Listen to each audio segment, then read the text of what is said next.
Halo teman-teman, bertemu lagi dengan saya untuk mempelajari fungsi dan derajat keanggotaan fasi. Nah, seperti biasa, sebelum kita masuk ke bagian materi, mari kita lihat percakapan atau ilustrasi berikut untuk memudahkan kita memvisualisasikan materi selanjutnya. Kamu suka kopi merek ini nggak, Dina? Iya, lumayan suka. Menurut aku, kopi ini enak, tapi nggak sempurna. Jadi kalau dikasih nilai 1-10, kamu kasih berapa? Mungkin aku kasih nilai 7 dari 10. Ada yang aku suka, kayak aromanya mantap, tapi rasa pahitnya terlalu kuat. Kamu kan bilang kopi ini enak, tapi bukan 100% enak. Jadi mungkin kamu kasih derajat keanggotaan 0,7 di himpunan kopi enak. Oh iya, jadi maksudnya kopi ini sebagian besar masuk kategori enak, tapi belum sempurna gitu ya. Betul, derajat keanggotaan 0,7 artinya kopi ini 70% sesuai dengan karakteristik kopi baik atau kopi enak, tapi masih ada bagian yang nggak masuk. Nah, konsep derajat keanggotaan dapat dibandingkan dengan cara kita menilai kualitas sebuah produk. Misalnya kualitas kopi dari suatu merek tertentu. Seseorang mungkin menilai kopi tersebut sebagai baik dengan derajat keanggotaan 0,7 berdasarkan cita rasa, aroma, dan ketahanan rasa. Nilai 0,7 menunjukkan bahwa kopi tersebut memiliki karakteristik yang sebagian besar sesuai dengan himpunan kopi baik atau kopi enak, tetapi mungkin belum sempurna.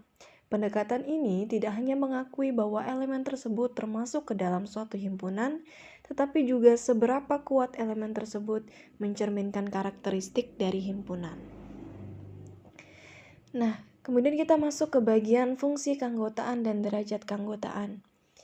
Fungsi keanggotaan adalah fungsi matematika yang digunakan dalam logika fasi untuk menentukan seberapa kuat sebuah nilai input menjadi bagian dari suatu set fasi. Sedangkan derajat keanggotaan adalah nilai numerik yang menunjukkan seberapa kuat suatu elemen atau nilai masuk ke dalam suatu set fasi. Nah, dari dua penjelasan ini kita bisa mendapatkan perbedaan bahwa fungsi keanggotaan adalah fungsi matematika, sedangkan derajat keanggotaan adalah nilai numerik. Nah, fungsi keanggotaan dikatakan sebagai fungsi matematika. Fungsi matematika yang dimaksud adalah fungsi yang menggambarkan hubungan antara nilai input dan derajat keanggotaan dalam set fasi. Contohnya jika nilai inputnya A, maka derajat keanggotaannya adalah B. Jika nilai inputnya adalah C, maka derajat keanggotaannya adalah D. Nah, fungsi yang menggambarkan hubungan ini lah yang disebut sebagai fungsi keanggotaan. Nah, fungsi keanggotaan ini memiliki banyak jenis, contohnya fungsinya linear, ada segitiga, trapesium, dan juga bentuk lainnya. Nah, sedangkan derajat keanggotaan adalah nilai numerik yang merupakan representasi angka. Contohnya, nilai 0 menunjukkan bahwa elemen tersebut tidak termasuk ke dalam set, yang artinya elemen tersebut tidak termasuk derajat keanggotaannya dalam set. Sedangkan jika nilainya 1 atau value-nya 1 dalam derajat keanggotaan menunjukkan bahwa keanggotaan penuh atau keanggotaan total dalam suatu himpunan fasi atau suatu set fasi. Nah, sudah jelas kan perbedaan antara fungsi keanggotaan dan juga derajat keanggotaan. Nah, fungsi keanggotaan sendiri memiliki beberapa jenis. Yang pertama ada fungsi linear. Fungsi linear sendiri dibagi menjadi dua, yaitu fungsi linear turun dan fungsi linear naik, yang nantinya akan kita lebih pelajari lebih dalam di bagian subbab fungsi keanggotaan fasi. Nah, di sini selain fungsi linear ada juga fungsi segitiga. Fungsi segitiga memiliki 3 titik, yaitu A, B, dan C, dengan B sebagai titik pusatnya. Kemudian yang terakhir ada fungsi trapesium. Seperti yang kita tahu, trapesium memiliki 4 titik. Di sini ada A, B, C, dan juga D. Setiap fungsi keanggotaan memiliki aturan yang mendefinisikan karakteristik dari set fasi tersebut. Nah, kemudian di derajat keanggotaan, mari kita perhatikan fungsi keanggotaan di samping ini. Kita bisa lihat di sini variabelnya adalah kondisi yang memiliki titik di 70%, 78%, dan 90% yang melambangkan suatu kondisi. Nah, kemudian kita lihat himpunannya di sini. Ada himpunan sedang dan juga himpunan baik yang memiliki derajat keanggotaan berbeda-beda untuk setiap kondisinya atau untuk setiap titiknya. Mari kita analisis satu persatu derajat keanggotaan untuk titik-titik ini. Yang pertama di kondisi 70% atau di titik 70%. Pada kondisi ini nilai keanggotaan untuk himpunan sedang kita perhatikan adalah 1, yang artinya nilai 70% sepenuhnya termasuk ke dalam kategori sedang. Nah, sedangkan di kondisi 70%, namun untuk himpunan baik pada titik ini adalah 0, yang berarti nilai 70% ini tidak termasuk dalam kategori baik sama sekali. Kemudian kita beralih ke kondisi selanjutnya, yaitu kondisi 78%. Pada kondisi 78%, nilai derajat keanggotaan untuk himpunan sedang ini di himpunan sedang ini adalah 0,6.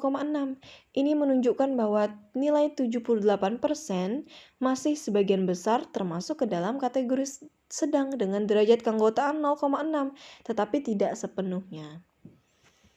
Nah, kemudian masih di kondisi 78%. Di sisi lain, untuk kategori baik atau himpunan baik, derajat keanggotaannya adalah 0,4. Ini berarti bahwa kondisi 78% memiliki derajat keanggotaan 40% dalam kategori baik. Nah, kemudian kondisi yang terakhir yaitu 90%.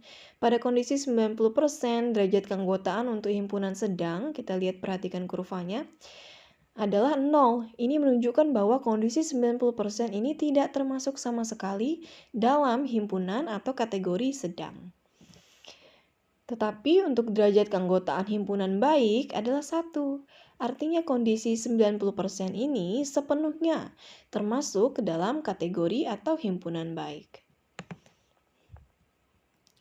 Nah, kita perhatikan masih grafik yang sama, kita perhatikan fungsi keanggotaannya. Grafik ini menggunakan fungsi keanggotaan segitiga, ada yang menurun dan juga naik, di mana nilai keanggotaan berubah secara linear di antara kedua titik. Dalam hal ini, himpunan sedang mulai menurun dari 1 ke 0 di antara kondisi 70% dan 90%.